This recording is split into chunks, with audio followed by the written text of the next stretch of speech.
1.5 કરોડનો તોડ કર્યો આમાં. જો વિસ્તારની અંદર જે ઘટના ઘટતી હોય તો ત્યાંના ધારાસભ્ય દર્શનાબેનને કેમ ખબર ના પડે?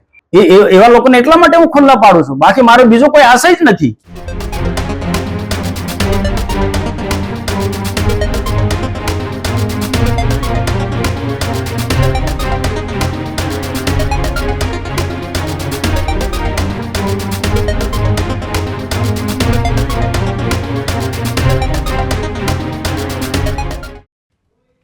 સમાચારોમાં આગળ વાત કરીએ આદિવાસી વિસ્તારની કે આદિવાસી વિસ્તારની અંદર ભાજપ વર્સિસ ભાજપની જે લડાઈ ચાલી રહી છે, એક બાજુ ચૈતર વસાવા અને મનસુખ વસાવા સામ સામે આક્ષેપ પ્રતિ આક્ષેપો કરી રહ્યા છે.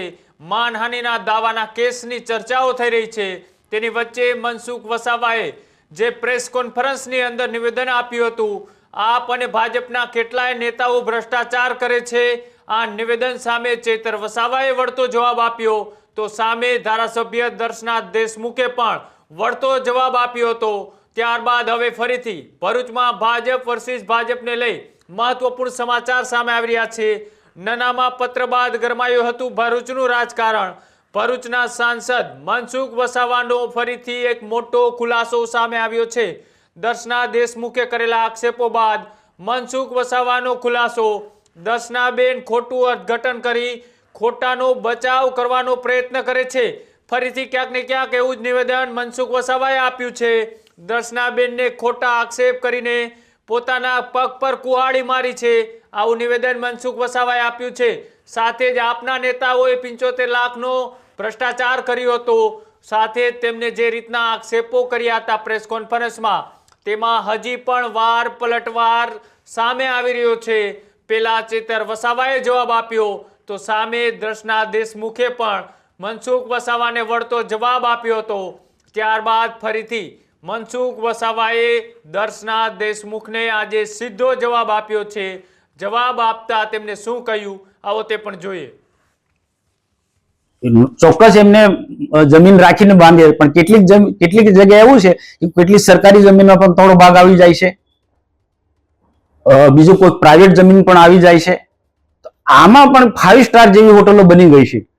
હવે આ જે આખો તપાસનો વિષય ભૂતકાળમાં કોઈને કોઈ ઉપાડ્યો હતો, કોઈને કોઈ એ વખતે ઉપાડ્યો હતો, પણ એ જ 1 વર્ષ પહેલા, પણ એ આખા પ્રકરણની અંદર કેટલાક રાજકીય નેતાઓ એ 1.5 કરોડનો તોડ કર્યો. આમાં 1.5 કરોડનો તોડ કર્યો અને આખો મામલો વાઇન્ડ અપ થઈ ગયો.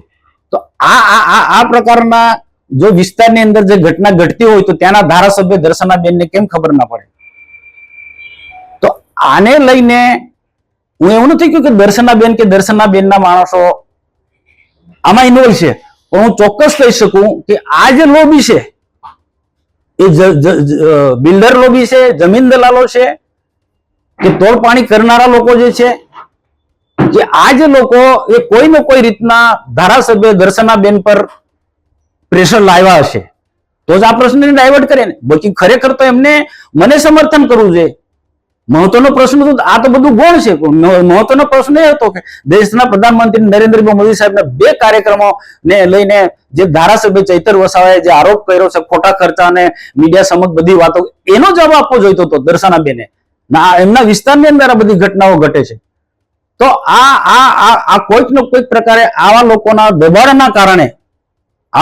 દબાણના કારણે બેને આખો પ્રશ્ન ડાયવર્ટ કરવા માંગે છે.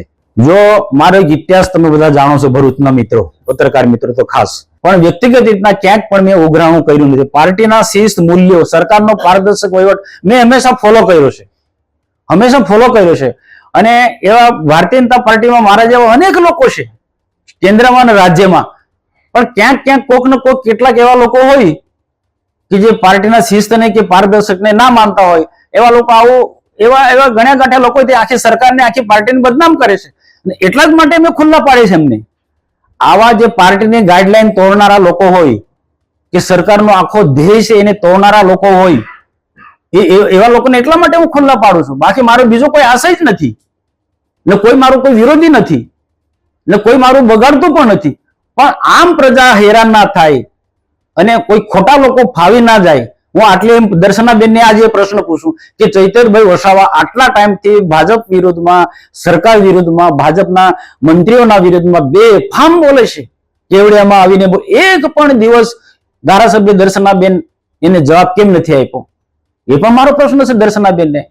જો મને બધી રીતના દબાવવાના પ્રયત્ન કરતા હોય, મારા પર બદનક્ષીને દબાવવાનો ઠોકવાની વાત કરતા હોય છે, તો પછી ચૈતર વસાવા બેફામ સરકાર માટે બોલે, ભાજપ માટે બોલે છે. એને નિરંજન વસાવા જિલ્લા પ્રમુખ હોસ્પિટલમાં દોડી જાય ટીમ લઈને, પોલીસ સ્ટેશનમાં જાય, સ્કૂલોમાં જાય, તો એક પણ એનાથી પાર્ટીને ડેમેજ થાય. તો આ વખતે દર્શનાબેન કેમ મૌન રહેશે? મારા માટે એટલા બધા ઉછેડે છે, એ મને સમજે છે કેમ ઉછળે છે, એ આવી જગ્યાએ કેમ મૌન સેવે છે? મેં એટલી જ વાત કરીને કેટલાક અધિકારી અમને જે માહિતી આપે છે, અમારા કરતા એમનું મારે વધારે વિચારું છું. એટલે હું સમજી વિચારીને મારા કારણે કોઈ અધિકારી હેરાન ના થાય.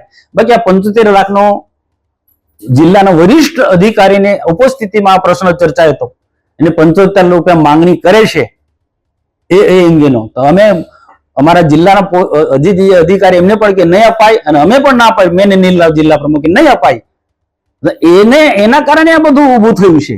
જો મારો એક સ્વભાવ છે કે જ્યાં સાચી વાત કહેવાનો હોય ને સાચી વાત, દાખલા કે કેવડિયાની જે વાત કરી, કોણ બોલે છે ભાઈ? કેવડિયામાં આટલું બધું જે ચાલે છે, ઘણું બધું આવું ગેરકાયદેસર તાળ, કેટલીક જગ્યાએ કેટલાક બહારના લોકો આવી ઉશ્કેરે છે, આમ આદમી પાર્ટીના લોકો, ને ત્યાં તોડ પાણી કરીને જતા રહેશે, છતાં બધા મૌન લે.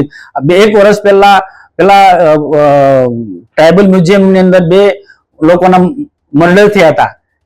એ દરેક 25-25 લાખ એમને મળ્યા, અને બાકીના નેતાઓએ 10-10 લાખનો તોડ કર્યો. કેમ બોલતો નથી? બધાને ખબર છે, કેવડિયામાં તમે બધાને ખબર છે.